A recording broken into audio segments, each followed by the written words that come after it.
जुबिन गर्ग ये सिर्फ नाम नहीं बल्कि आसाम की वो पहचान है जिसे आसाम से कोई छीन नहीं सकता। क्योंकि आसाम को सिर्फ चाय के बागानों की वजह से ही नहीं जाना जाता, बल्कि जुबिन गर्ग उर्फ जुबिन दा के मधुर गानों की वजह से भी जाना जाता। जी हाँ, उनके चाहने वाले उन्हें जुबिन दा के नाम से ही बुलाते थे, जिसका मतलब होता है बड़ा भाई।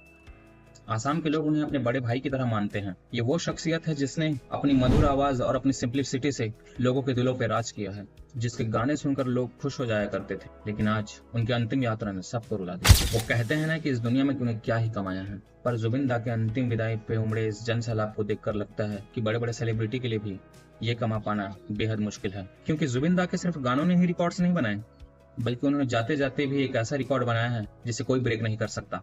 उनके चाहने वाले को जैसे ही पता चला कि जुबिन दा नहीं रहे, तो गुवाहाटी एयरपोर्ट से लेकर उनके घर तक सड़कों पर ऐसा जनसैलाब उमड़ पड़ा जो आपने कभी नहीं देखा होगा। उनके अंतिम दर्शन पाने के लिए ऐसी भीड़ उमड़ आई जिसका आप अंदाजा भी नहीं लगा सकते। लेकिन वह शोर बिल्कुल भी नहीं था, बल्कि एक ऐसी खामोशी और सन्नाटा पसरा हुआ था जो लोगों के दिलों को चीर रहा था। वहाँ सिर्फ आसाम के लोग ही नहीं थे, बल्कि भारत देश के कोने कोने से लोग जुबिन दा के अंतिम दर्शन करने के लिए आसाम गए थे। पर ये कोई पैसों से बुलाई गई भीड़ नहीं है, बल्कि ये जुबिन दा की कमाई हुई भीड़ है, जिसे उन्होंने अपने सालों की मेहनत से कमाया है। और आज उनकी कमाई हुई दौलत पूरी दुनिया देख रही है। सिर्फ इतना ही नहीं, जैसे ही पता चला कि जुबिन दा अब इस दुनिया में नहीं रहे, तब से लेकर उनकी मुखाग्नि तक आसाम पूरी तरह से बंद है। पर ये किसी से जबरदस्ती बंद नहीं कराया गया, बल्कि जुबिन दा के प्रति ये लोगों का प्यार है जिसने उन्हें अपनी दुकानें बंद करने पर मजबूर कर दिया।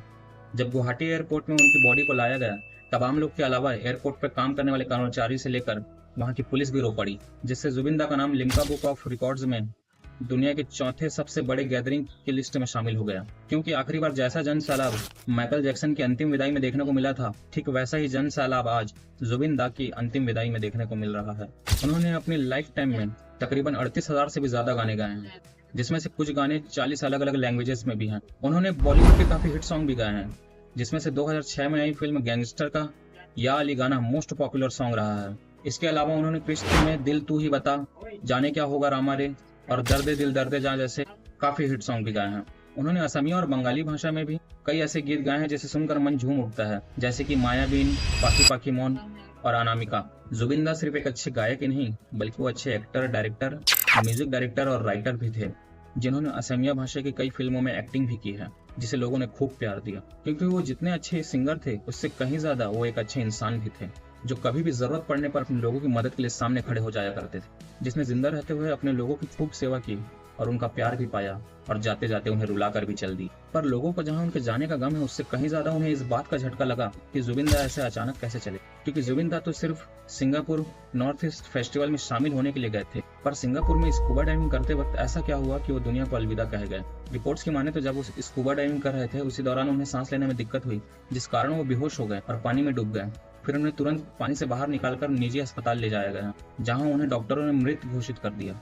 पर उनकी मृत्यु को लेकर लोगों के मन में काफी सवाल उठ रहे हैं। कुछ मीडिया रिपोर्ट्स ने उनकी मृत्यु को स्कूबा डाइविंग द्वारा हुई दुर्घटना बताया, लेकिन उनकी वाइफ गरिमा सैकिया गर्ग ने यह बताया कि वो स्कूबा डाइविंग नहीं कर रहे थे, बल्कि वो नॉर्मल स्विमिंग कर रहे थे। उनके मुताबिक पानी में उतरते समय अचानक उन्हें सीजर अटैक आया, जिस वजह से उनकी तबीयत बिगड़ गई। रिपोर्ट्स के मुताबिक ये भी पता चलता है कि उन्होंने लाइफ जैकेट नहीं पहना हुआ था, जिस वजह से इतना बड़ा हादसा हुआ। पर सिंगापुर में हुए पोस्टमार्टम में उनकी मृत्यु का मेन कारण पानी में डूबने को बताया गया है। पर आसाम की सरकार ने उनके परिवार और लोगों के बीच बढ़ रहे गुस्से और संदेह को देखते हुए उनके शव का दोबारा गुवाहाटी मेडिकल कॉलेज में दोबारा पोस्टमार्टम करवाया गया।